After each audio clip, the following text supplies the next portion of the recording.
ಪಡೆ. ಕಾಶ್ಮೀರ ಗಡಿಯಲ್ಲೇ ಇದೆ ಉಗ್ರರ ಅಡಗುತಾಣಗಳು. ಸಾಲಾವಾನ್ನಲ್ಲಿ ಇರುವಂತಹ ಉಗ್ರರ ನೆಲೆಗಳೇ ಭಾರತೀಯ ಸೇನೆಯ ಟಾರ್ಗೆಟ್. ಈಗ ಲಾಂಚ್ ಪ್ಯಾಡ್, ಟೆರರಿಸ್ಟ್ ಕ್ಯಾಂಪ್ ಉಡಾಯಿಸುವುದಕ್ಕೆ ಸ್ಕೆಚ್ ಅನ್ನು ಹಾಕೊಂಡಿದೆ ಭಾರತೀಯ ಸೇನೆ ಪಡೆ. ಆದ್ರೆ ಯಾವಾಗ ಹೇಗೆ ಹೊಡಿಬೇಕು ಅನ್ನುವ ಪ್ಲಾನ್ ಕೂಡ ಇದೀಗ ರೆಡಿ ಆಗ್ತಾ ಇದೆ. 2 ರಿಂದ 3 ಸಾವಿರ ಉಗ್ರರ ಕ್ಯಾಂಪ್ಗಳನ್ನು ಟಾರ್ಗೆಟ್ ಮಾಡಲಾಗಿದ್ದು, ಭೂಸೇನೆ, ವಾಯುಸೇನೆ, ನೌಕಾಸೇನೆ ಏಕಕಾಲಕ್ಕೆ ದಾಳಿ ಮಾಡೋದಕ್ಕೆ ಮುಂದಾಗಿದೆ. ಗಡಿ ಪ್ರದೇಶದಲ್ಲಿ ದಾಳಿ ಮಾಡಿದ್ರೂ ಕೂಡ ಭಾರತಕ್ಕೆ ಸಮಸ್ಯೆ ಇಲ್ಲ. ಉಗ್ರರಿಗಿಂತ ಲೀಡರ್ನ ಹೊಡೆಯೋದು ಈಗ ಬಹಳ ದೊಡ್ಡ ಇಂಪಾರ್ಟೆಂಟ್ ಆಗಿರುವಂತದ್ದು. ಈ ಬಗ್ಗೆ ಹೆಚ್ಚಿನ ಡೀಟೇಲ್ಸ್ ಅನ್ನ ಕೊಡ್ತಾರೆ ನಮ್ಮ ಪ್ರತಿನಿಧಿ ಡೆಲ್ಲಿ ಮಂಜು. ನಮ್ಮ ಜೊತೆ ಮತ್ತೊಮ್ಮೆ ಸಂಪರ್ಕದಲ್ಲಿದ್ದಾರೆ. ಡೆಲ್ಲಿ ಮಂಜು, ಇದೀಗ ಆ ಉಗ್ರರನ್ನ ಹೊಡೆಯೋದ್ರ ಜೊತೆಗೆ ಆ ಉಗ್ರರ ನಾಯಕರನ್ನ ಹೊಡೆಯೋದು ಕೂಡ ಭಾರತೀಯ ಸೇನಾ ಪಡೆಯ ಪ್ರಮುಖ ಟಾರ್ಗೆಟ್. ಸೊ ಇದಕ್ಕೆ ಏನೆಲ್ಲ ಸಿದ್ಧತೆ ಮಾಡಿಕೊಂಡಿದೆ ಭಾರತೀಯ ಸೇನೆ? ನೈನಾ, ಇದು ಒಂದು ಕಾರ್ಯಾಚರಣೆ ಹೇಗಿರುತ್ತೆ ಅನ್ನುವಂಥದ್ರ ಮೇಲೆ ಹೋಗುವಂಥದ್ದು, ತೀರ್ಮಾನಗಳಾಗುವಂಥದ್ದು. ಎಕ್ಸ್ಪರ್ಟ್ಸ್ ಹೇಳುವಂಥ ಒಪಿನಿಯನನ್ನು ನೋಡಿದರೆ ನಮ್ಮ ಆಯ್ಕೆಗಳು, ಮುಂದಿನ ಸೇನೆ ಆಯ್ಕೆಗಳು ಮುಂದೆ ಏನೇನಿದೆ ಅನ್ನುವಂಥ ಪ್ರಶ್ನೆ ಕೂಡ ಬರುತ್ತೆ. ಯಾಕಂದರೆ ಈಗ ಒಳಗಡೆ, ದೇಶದ ಒಳಗಡೆ ಗಡಿ ಭಾಗದಲ್ಲಿ ಏನೇನಿದೆ ಅದು ಒಂದು ಕಾರ್ಯಾಚರಣೆ ನಡೀತಾ ಇದೆ.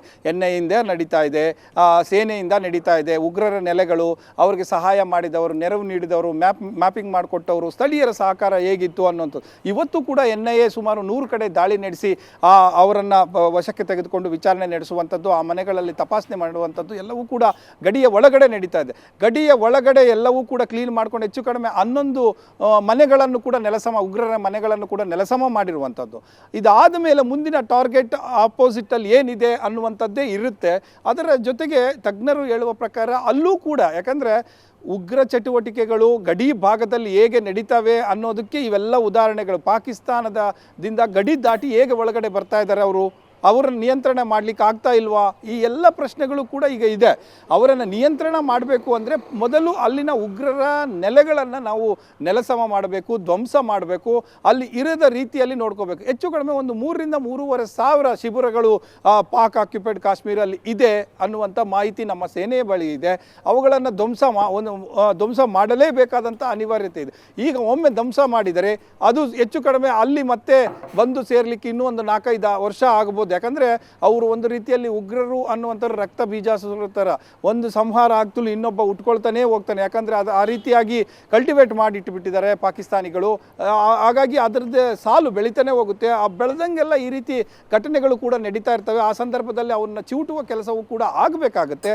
ಆ ಕಾರ್ಯಾಚರಣೆಯು ಕೂಡ ಒಂದು ಇದೆ ಅಂತ ಹೇಳಲಾಗುತ್ತಾ ಇರುವಂಥದ್ದು. ಅಂದರೆ ನೀವು ನೇರವಾಗಿ ಯಾವ ರೀತಿಯ ಆಪರೇಷನ್ಸ್ಗೆ ಇಳಿತಾರೆ ಅನ್ನುವಂಥದ್ದು ಬಹಳ ಮುಖ್ಯ ಆಗುತ್ತೆ. ಆ ಆಪರೇಷನ್ನ ಭಾಗವಾಗಿ ಇದು ಕೂಡ ಒಂದು ಇರುತ್ತೆ ಅನ್ನುವಂಥದ್ದು ಈಗ ಗೊತ್ತಾಗ್ತಾ ಇರುವಂಥ ಮಾಹಿತಿ.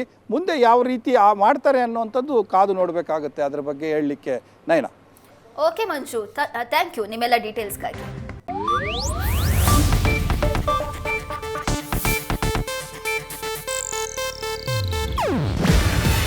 ಇದು ಏಷ್ಯಾನೆಟ್ ನ್ಯೂಸ್ ನೆಟ್ವರ್ಕ್ ಪ್ರಸ್ತುತಿ.